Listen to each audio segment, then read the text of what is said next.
Hey Bookaholics, and welcome back to another reading vlog. Today we're doing another spinner wheel vlog.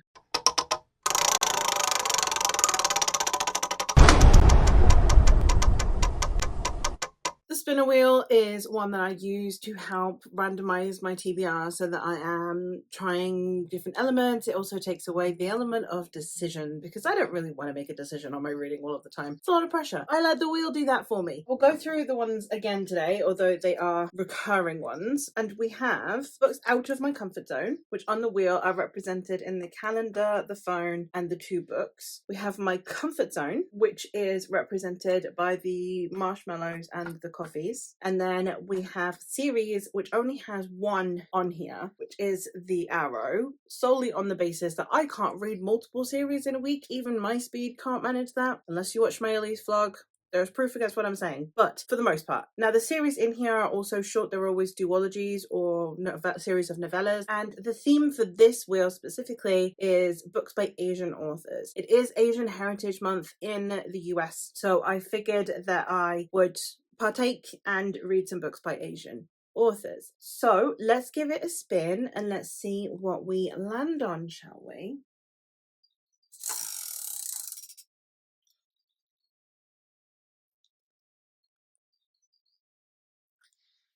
I got series on my first spin. This is going to be a very long week. All right, which of the 2? That's upside down. Radiant Emperor. Okay, I'm gonna go get that and we'll talk about that. So the series I got is the Radiant Emperor series by Shelley Parker Chan. This series is a duology that consists of She Who Became the Sun and He Who Drowned the World. And this series is following a young woman who, when she is taken to a seer, the seer predicts nothingness for her. She has no future. And for her brother, she predicts greatness. She predicts everything. So then when her brother dies, she takes on the mantle of becoming her brother and thus taking on his destiny. This is set during the Chinese and Mongolian wars. It's a rebellion and uprising against Mongolian rule. I don't know a huge amount more about it. I know that it is historical fantasy and it's very heavy on the history, very light on the fantasy, which I am rather excited for, I'm not gonna lie. So a quick duology at least, but first spin and I get a series. There's one. It's a 1 in 9 chance to get the series, and here I am. Hopefully I don't get 2 series in 1 week. That might be a bit overwhelming, but I am very, very excited to get to this one, so I'm very glad it came up. So I'm going to start She Who Became the Sun, and then when I get halfway through I will check in.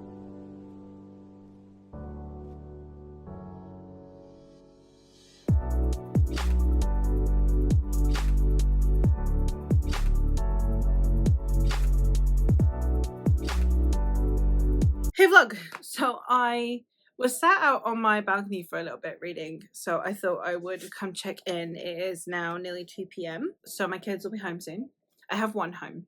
He's not very well. It's also my birthday today, so it's Tuesday, it's my birthday. I've been chilling and reading. It's been really nice, and I am now halfway through She Who Became the Sun. So far I am having a good time with this one. I would like a little bit more focus on the actual historical events. There are some historical events that are kind of happening in the background, and I understand because the protagonist isn't part of them, they're just hearing about them, and I understand. But as a history nerd, I would have liked to have seen some of these things actually unfold as opposed to just hearing about them in the distance. But that's just like a minor gripe. I'm really liking the writing style. This is definitely more of a plot-centric story than it is a character-centric story. Not that the character isn't centralized, it's just the driving force, I think, for me is definitely more intrigue than it is emotion. And for me, that therefore leans more toward plot than towards characters, because I feel like if the story is driven by a character, I am going to be mostly invested in the emotional side of it, and I am unfussed if the plot is even particularly good, if I am invested in it on an emotional level. While if I am in the story for the plot, then I'm in it for the intrigue. It makes me want to keep reading. It makes me want to know more and wants me to see what's happening, as opposed to it being about any emotionally driven impact. So I'm definitely in it more out of curiosity and intrigue than anything else. I'm having a really good time. I am really liking Zoo's perspective. I do at some point potentially want to try and have a conversation with someone about the way that gender functions in books like this. This has been pitched to me as a book with a trans character. I understand, but at the same time, I at some point I need to have a conversation with preferably people who are trans. What's the difference is between someone who is female, who identifies as female and feels female, who is presenting male because of the historical context. They are presenting as male because they want to live in this monastery so that they can get fed. Presenting as male so they can survive on a pirate ship without getting raped. Presenting as male so that they can go to university. Presenting as male solely on the basis of being able to ascertain the same privileges as a man, to me, do not equate to a trans person. But I am not someone who knows how to speak on this. So to me, someone who is becoming male not because they feel like they are a male, but because the historical context has pushed them to do so, and the whole idea is that being trans is not about gaining anything, it is about simply identifying with your gender. At least that's my understanding. So I don't really want to comment on it because I don't know enough, but I would really like to talk to someone who is preferably trans, possibly also some non-binary folk, talking about the idea of changing your gender based on necessity versus identity. So I'm curious about that. We've got some interesting villains in here. We have a Hun warrior general who is queer, who's in a relationship with the prince that they work for, and that's been an interesting ride, and I'm very curious to see how that's going to go because there is like a conflict of interest there, not just in terms of the power dynamic either, but in terms of the political side of things, which I'm very curious to see evolve. So hopefully that will be something that happens soon. I mean, where I left off is definitely a pivotal point in this particular narrative between the general and the prince. So I'm liking that we're getting multiple perspectives, and I suspect the general is potentially going to be one of our primary villains within this story. So yeah, I shall see how I fare with that. A decent start to the book. Again, it's not feeling like, wow, new favorite. I am hugely attached to it. I'm more just like, I'm really appreciating the journey the book is taking me on, and I am looking forward to continuing. Hey vlog, so it is now the 7th. Yesterday was my birthday, like I said. So I haven't actually made any more progress in She Who Became the Sun. I did read for a decent chunk in the morning while everyone was out, and then in the afternoon, obviously I spent time with my kids, I spent time with my parents, I spent time with my husband. We played later than we usually would, and it was fun. I had a really good time. I haven't read anymore, and I've kind of been beating myself up a bit about it. I haven't read anything this morning either. And this week I'm really working on healing. I have been going to the doctors because I have hormone issues. I have for a very long time, and they have culminated in me having a very serious bout of anxiety. I have been having a really hard time with my anxiety. So I am trying to work on that, and so I'm having blood works done. I'm going to be tested for hypothyroidism and also polycystic ovary syndrome to see if either of those are the cause of my problems. I've been having several medical issues that have been going on, and I'm just trying to actually treat myself a bit better. Like my anxiety, I kept blaming myself for. It's like, oh, well, you know, you overthink things, you do this to yourself. It's like, well, no I don't. And it was like, so at the moment I have valerian tablets. Valerian's a flower. It's a natural remedy to try and like just bring down the adrenaline levels, like the anxiety levels. It's actually a sleep medication, but if you're anxious, it just kind of brings down the anxiety. It does make me a bit dopey, so I'm hoping that like the blood works will come to a better solution than this one. But I have been taking valerian, and I do this thing where if I start to get a bit anxious, I tell myself that I have to wait to see if I get more anxious. There's a certain level of anxiety that I'm suddenly allowed to medicate, but before that I'm not allowed. Even though when I went to the doctor and the pharmacist, they said, no, just take one first thing in the morning, last thing at night. It wasn't like a contingent on anything. It was just take one in the morning and take one at night while you're having these anxiety bouts. So I don't know why I do this to myself. And it's kind of similar with reading, like because I've done a series, I always think, oh, I need to still read the series in a short period of time so that I get more spins, because you guys are here to watch the spins. And it's like, I do weekly vlogs, I do just standard weekly vlogs, and people, the same amount of people watch those as watch the spinner wheel vlogs. The spinner wheel vlogs on why you're here. Either you're here because you like my videos, or this is the first one you've encountered, in which case, hi, I'm a mess. But you're not here just because you want me to spin a wheel. I don't know why I do this to myself. I spun a series. I'm going to read the series.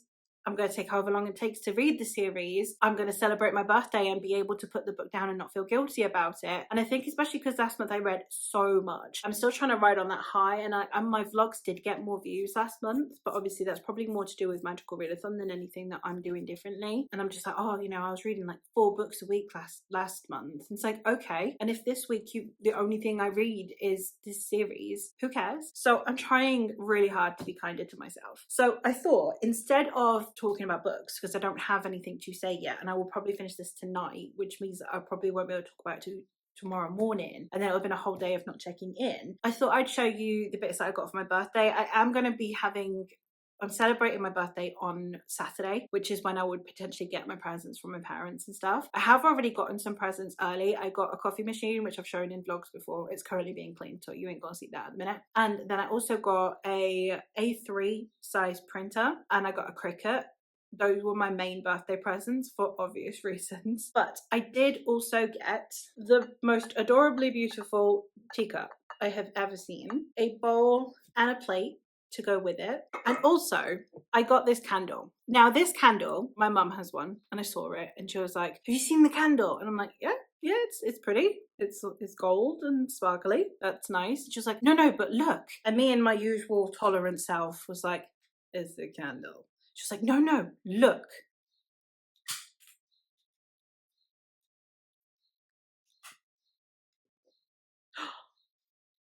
It's got LED lights inside that function when you light the candle. How cool is that? So obviously, then I went absolutely mental. The lights stay on for a little bit longer as well. Obviously, I went absolutely mental over it. And then my mum's got one. I got some lovely little bits and pieces. And as I said, I've already got my main presents, and I've still got more on Saturday. I'm feeling very, very spoiled. Only child syndrome. Healing with allowing myself to read at the pace I want to read. Healing with allowing myself to have medication that I need when I need it, and healing in just being surrounded by people that love me and spoil me. So it's been one of those days where I've just been a little bit up in my feelings, but it's in a nice way because it's just confronting my own demons a little bit, and hopefully I'm on a better track and I'm on a better trajectory and I'll feel a bit better. I think I kind of drowned it all out a little bit with Magical Readathon, and then now I don't have the same level of drive, I guess, to keep drowning it out, and now I have to actually sit and think about it, hence the doctor's appointment. So I'm getting blood works next week. I normally have a horrible time with the vampires, the nurses, the extraction nurses, because they can never find my veins. So that's going to be fun. I'm hoping that it means that I'm on the right road to actually having things sorted in if nothing else, at least understanding what is going on and why this keeps happening to me and why these flare-ups keep happening. I just thought I'd check in and say, you know, like, today it hasn't just completely disappeared and I'm not vlogging because I forgot or because I couldn't be bothered. I just didn't really have anything else to say on the book, and that I need to be okay with that. Hopefully the next check-in I will actually have something bookish to say, and I can check in and actually tell you how I liked the ending of this one and potentially start the sequel.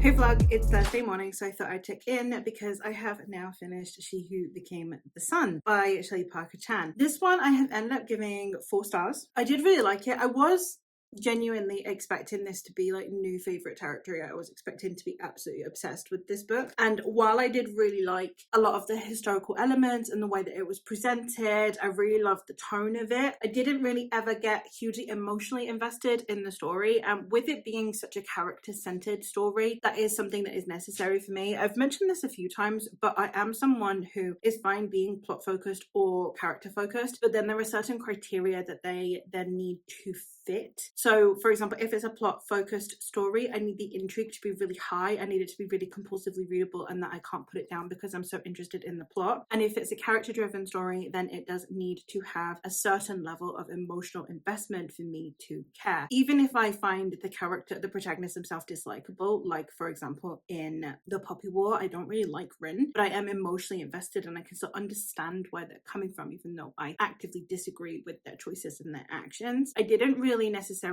get that with Sue. I really would have liked to have cared more about them as a person and on an emotional level, as opposed to just on an admiration and curiosity level. So a decent story, and I had a good time with it, but I just potentially wanted a little bit more out of it. But I did really like the writing style. I know that is one that seems to be kind of a hit and a miss for different people. I did really like it, and it definitely reads more like historical fiction in terms of like tone and stuff. So I definitely think that this is more for the historical fiction nerds, and it just happens to have a bit of loose fantasy going on in there. Another element that I would have liked is that there were certain, I think I already mentioned this, there were some events that happen in the background, and obviously it makes sense because none of the characters that we're actually following happen to be in the right place at the right time for us to witness those events. But I personally would have really, I think, enjoyed watching those events, and it's a shame that it couldn't be crafted in that way. But at the same time, I understand that you don't want to force the narrative just so that you can checklist all of the historical events. So that's not going to lose it a point or lose it anything. It's just like, it's a shame because I would have liked to have seen the way the author tackled those things. But I had a really good time with it, and I'm very excited to continue, which is exactly what I'm going to do, because now I'm going to pick up book 2, which is He Who Drowned the World. I don't know why this one has a foiled cover and this one doesn't. It makes me kind of sad. I'm very excited to be getting to this one and seeing where it goes, because we are seeing the way that this character is going and the avenue and the choices this character is going down. I'm very curious to see exactly where that is going to pan out in this book, and also how we still manage to stay faithful to history at the same time as the development of these characters that we have grown to see throughout the book. So hopefully I'll enjoy this one just as much, if not a little bit more. So I'm going to go start that now. I'm going to go get myself some food because I'm hungry, and then yeah, I will once again check back in when I am halfway. As I said, I'm having a really chill week this week. I am currently still working my way through my meds, and I don't get drowsy with them anymore, which I think says an awful lot about how bad my anxiety has been. My sleep meds aren't knocking me out, they're just making me a normal person. Concerning. But yeah, hopefully I can continue to just, start feeling a bit better every time I have these meds, and then yeah, next week actually get that sorted. So chill week, no pressure this week, so that I can hopefully sort myself out, and yeah, just read this, and then if I have time for something else, fantastic. If not, no harm, no foul.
Hey look, I haven't checked in like 2 days, but I did read He Who Drowned the World by Shelley Parker Chan. This one I also gave 4 stars. I didn't know going in that there are a lot of people who like this one less, and I can see why, but it didn't affect me because obviously this is history, so I knew the trajectory this book literally had to go in. And while I understand that, like, at the end of book 1, without spoiling, we're in a position where you'd be like, why would you need more? Why would you need to keep going? Surely you should be kind of content with, I get it, I do, but I know history. So I knew where this book was going.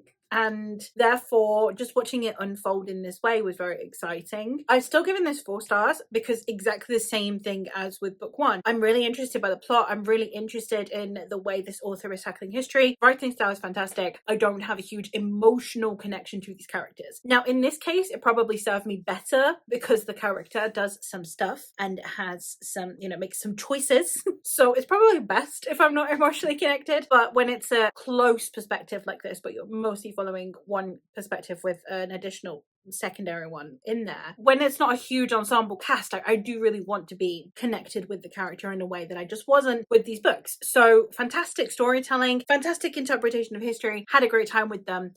Not necessarily going to be new favorites because that is necessary for me. I think an emotional connection or a thematic connection, it needs to be something that makes me think, wow, this is amazing. And while all of the things were brought together in a really, really good way, there was no element of it that was like, I've never seen that before, this is amazing, this stands out to me, or I was driven to having a level of connection to it, be it through intrigue or emotional stakes. Really good series, and I would recommend, especially if you're a history nerd, because this is basically historical fiction with a certain element of magic to it, as opposed to the other way around. So it's not like if you took George R. R. Martin, for example, where it's entirely fantasy but it's based on history. It's not that. It's more like The Bear and the Nightingale, where it's mostly historical, but there's a bit of fantasy in there. There's actually less fantasy in here than there is in The Bear and the Nightingale. So yeah, great series, and I would still highly recommend. 4 stars for both books. So that means that we've still got a couple, technically we've got tomorrow.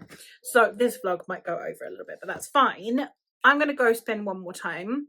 My cart is not in the room at the moment, as you can see by the big absence. So I'm going to take you over to the bookshelf and we'll go spin over there. All right, let's go.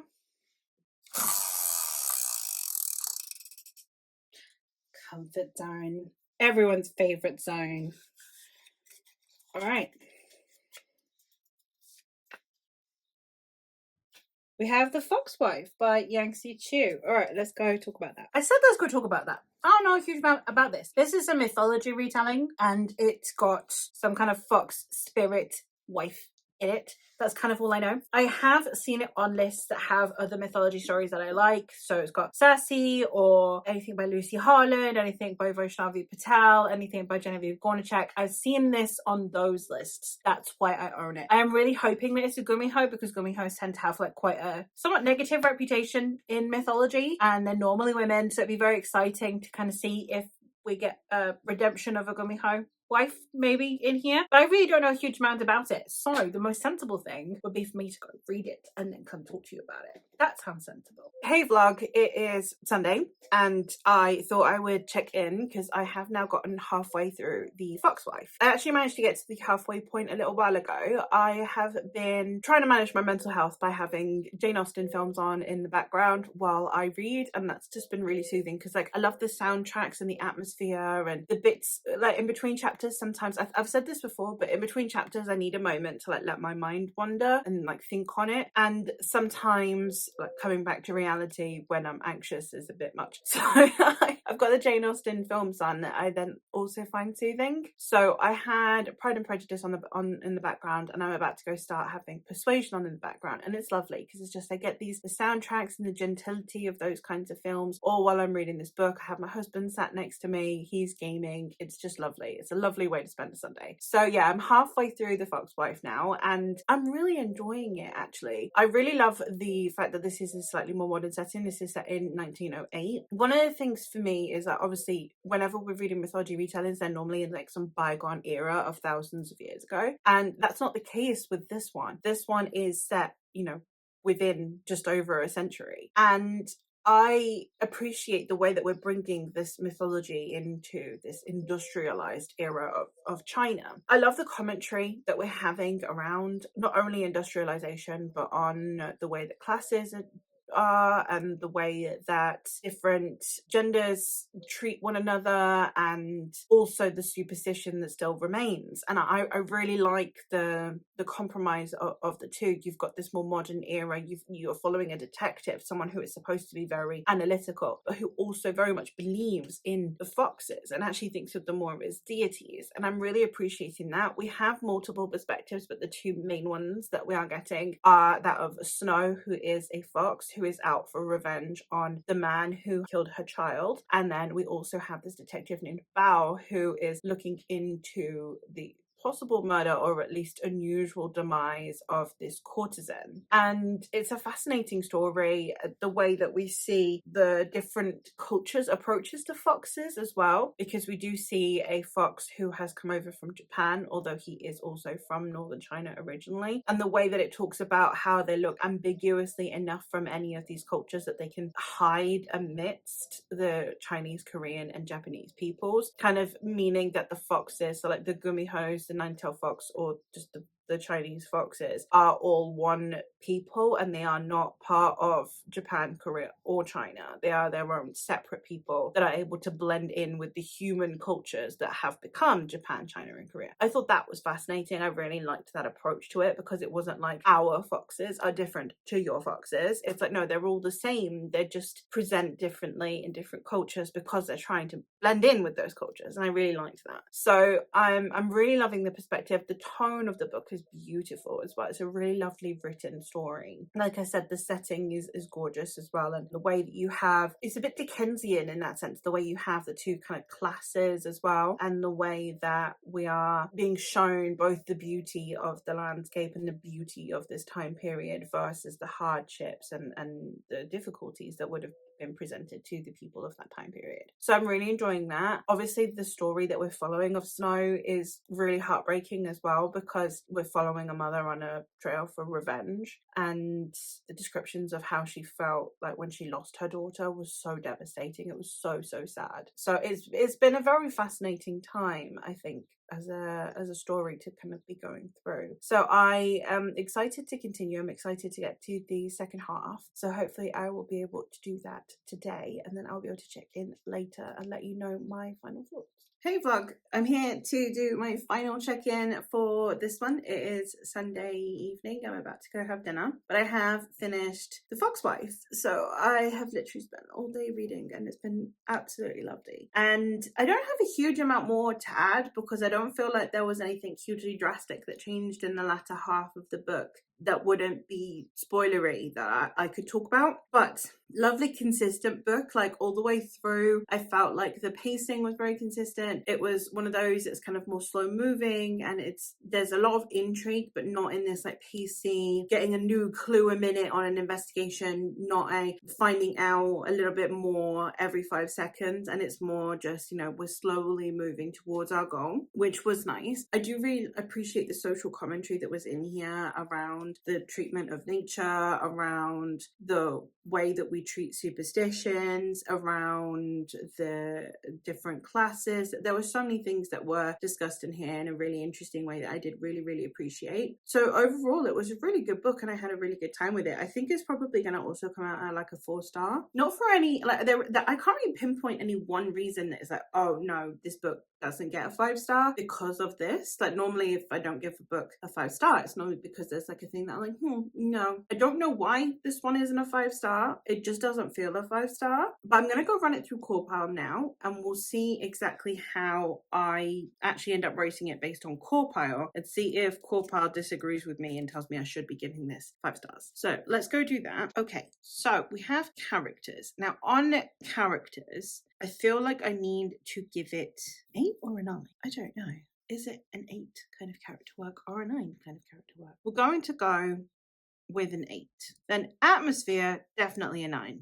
Very vivid atmosphere. Writing style, beautiful, also a 9. Plot. This isn't a very plot-driven book, but the way the plot was presented was very well executed. So we're also going to give that a 9.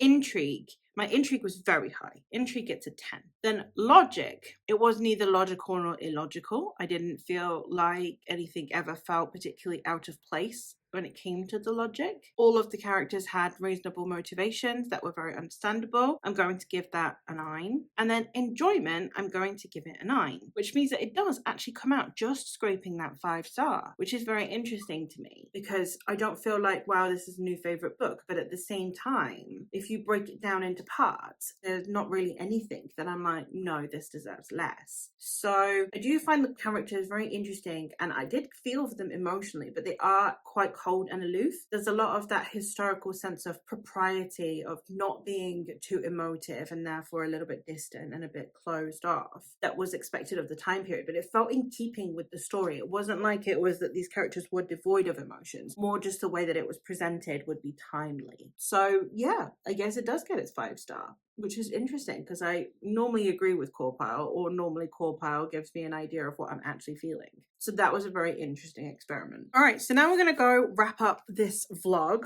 I have finished 3 books this week, which is more than I expected when I was halfway through the week, and I was definitely feeling very blue. But I did manage to read both She Who Became the Sun and He Who Drowned the World, thus completing the entire Radiant Emperor duology. And I did really enjoy this. I ended up giving both books 4 stars, and I think that it was a really good series. I don't think that I connected with it emotionally as much as I would have liked to, but I don't actually think that's a fault of the book and more a personal preference thing. I can understand why people would struggle more with the second book given where the first book ends off, but obviously if you're a history nerd then you'll know that the book had no choice but to follow this trajectory, and I really like the way that it interpreted history, and I would definitely recommend this series if you are a history nerd. And then I also read The Fox Wife by Yancey Chu. I ended up giving 5 stars even though I was kind of hesitant about it. It's got 5 stars on core pile and I trust core pile, and at the minute with where my headspace is at, it might just be a me thing. I might be actually rating all of these a little bit low, so I am glad that I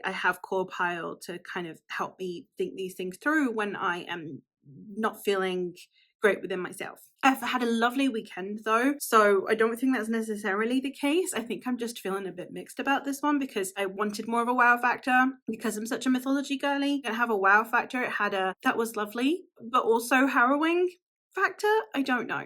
So I've had a really nice chill weekend. I had a lovely day yesterday. I didn't film anything at all yesterday because I was busy doing a family bake-off. It was a non-competitive bake-off, but we did a bake-off for my birthday. It was lovely. I had the best time. We made brownies and buñuelos and Rice Krispie nests, and then the other team, which was my parents and my 2 older ones. So our team was me, my husband, and my 2 youngest, and then my 2 eldest and my parents had a team as well, and they did chocolate tartlets, jam tartlets, chocolate eclairs, and chocolate chip muffins, which were also absolutely divine. So we had so many different types of treats. It was amazing. So yeah, it's been a really lovely weekend, and then today I've just been literally doing nothing. I've been watching Jane Austen and reading, and I have had such a lovely time, and you know, spending time with my family, and it's definitely very healing.